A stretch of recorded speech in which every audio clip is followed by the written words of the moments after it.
Bonjour, dans cette vidéo, nous allons apprendre à calculer un taux réciproque. Expliquons d'abord ce qu'est un taux réciproque, soit une valeur VI qui subit une évolution de t%.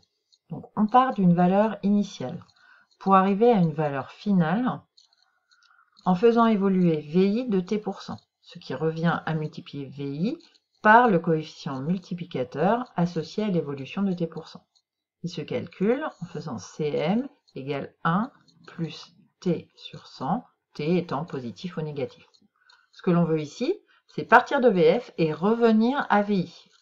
On cherche donc le coefficient multiplicateur par lequel on va multiplier VF pour retourner à l'état initial. On appelle ça le coefficient multiplicateur réciproque que l'on note CMR.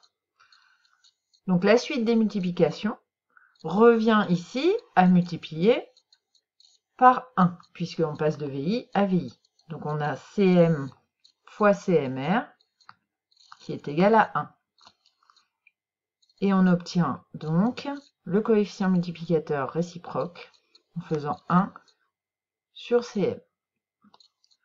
Pour trouver le taux réciproque associé, TR, on fait CMR moins 1. En effet, quand on calcule le coefficient multiplicateur, on fait 1 plus le taux. Donc le taux, c'est le coefficient multiplicateur moins 1. Passons à un exemple. Le montant des ventes de jeux pour consoles de salon a diminué de 8,17% entre 2015 et 2016. Quelle évolution permettrait de retrouver en 2017 le montant des ventes de jeux pour consoles de salon de 2015?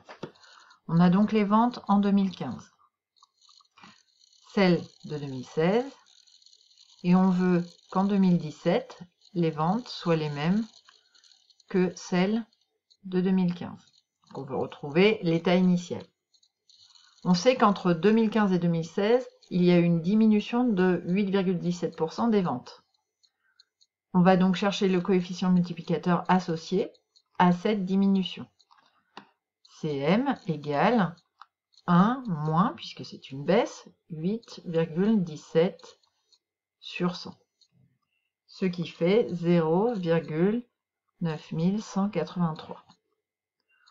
On cherche maintenant le coefficient multiplicateur réciproque qui permet d'annuler cette baisse et de retrouver l'état initial de 2015.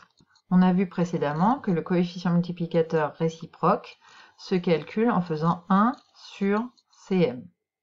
Ce qui donne ici 1 sur 0,9183, ce qui fait environ 1,089.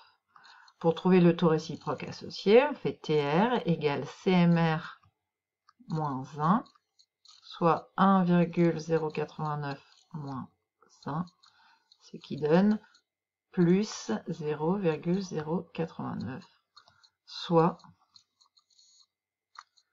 plus 8,9%. Et donc, entre 2016 et 2017, les ventes de jeux pour consoles de salon doivent augmenter de 8,9% pour revenir à celles de 2015. Voilà, cette vidéo est terminée.